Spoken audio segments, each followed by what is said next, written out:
Hello everyone, welcome to this session on computer network. Today we will be discussing a fundamental topic in networking, the TCP/IP protocol suite. I am Tulasi Devi, assistant professor in the Department of IT at Ramco Institute of Technology. TCP/IP suite. The TCP/IP suite or the Internet Protocol is the foundation of the Internet. It is a set of communication protocol that allows different devices to connect and exchange data over networks, including both local network and the Internet. This suite is structured into four layers: application layer, transport layer, Internet layer, network access layer. Let's understand what each of these layers does and how they work together. Let's take a look at Let's take a look at some of the key components of the TCP/IP suite. TCP or Transmission Control Protocol ensures reliable connection-oriented communication. IP or Internet Protocol handles addressing and routing of data packets.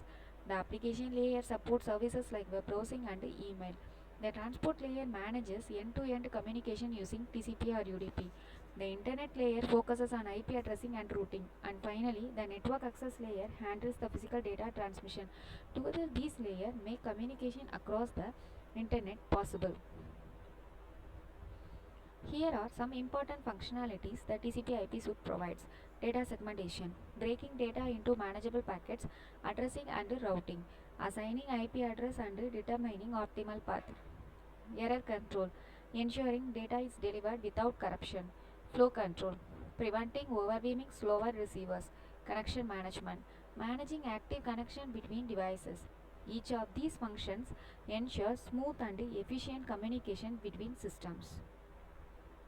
Here is the pictorial representation of how the data transferred from sender to the receiver using this TCP/IP suite. Application layer. The application layer is closest to the user. It provides services such as HTTP, used for web browsing, Telnet for remote terminal access, SMTP for sending mails, for FTP transfers file between computers. These protocols define how software applications communicate over the network. Transport layer. This is the host-to-host communication layer. It decides how much data to send, when to send, how to handle errors. There are two main protocols are here. TCP. It is reliable, error-free transmission with acknowledgement. And the next is UDP, which is faster but less reliable, suitable for real-time application like video streaming or gaming. Next is Internet layer. The Internet layer focuses on delivering packets from source to destination, possibly across multiple networks. There are two protocols.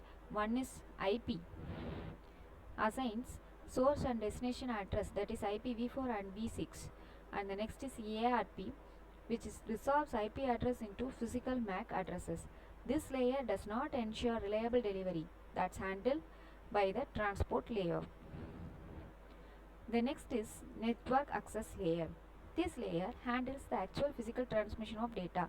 It deals with hardware addressing, frame transmission, media types like Ethernet, Wi-Fi or fiber optics. It combines the physical and data link layer of the OSI model. Let's walk through what happens when you send data. The application layer prepares the data using protocols like HTTP or FTP.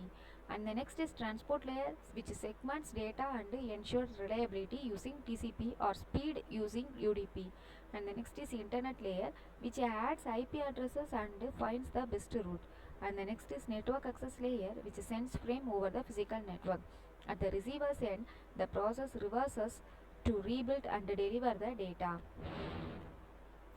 That brings us to the end of this lecture. I hope you now have a clear understanding of the TCP/IP protocol suite and how its layers work together to enable communication across network. Thank you for watching. Feel free to ask questions or revisit any section to deepen your understanding. Thank you.